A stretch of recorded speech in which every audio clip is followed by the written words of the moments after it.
রবকে ভালোবাসলে হুট করে একটা সিদ্ধান্ত নিন। যাকে আপনি খুব ভালোবাসেন, যাকে ছাড়া আপনার একটা মুহূর্ত কল্পনা করা যায় না, তাকে জানিয়ে দিন যদি রব চাহেন তাহলে তোমার সাথে দেখা হবে জান্নাতে। ফেলে আসুন পাপে বিস্তারিত হারাম রিলেশনশিপ। মনে রাখবেন, ভালোবাসা অপ্রকাশ্যে সুন্দর। মুক্তোর মতো আবৃত হয়ে যে ভালোবাসা, সেটা সবচেয়ে বেশি সুন্দর। কিন্তু আপনি তাকে ছাড়তে পারছেন না। আপনার সমস্ত চিন্তাকে ঘিরে কেবল তার নামের ওই আয়োজন।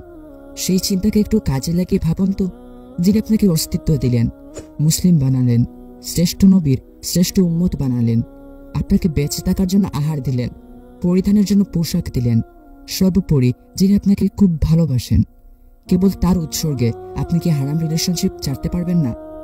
বেশি বেশি দোয়া করুন। তিনি পুরো পৃথিবীর নিয়ন্ত্রক। তিনি আপনার অন্তরের পরিবর্তন ঘটাতে সক্ষম। এবং তার কাছেই দোয়া করুন, যিনি নতুন ভোরে নতুন কাউকে দিয়ে আপনার অর্ধেক দিন পূরণ করবেন।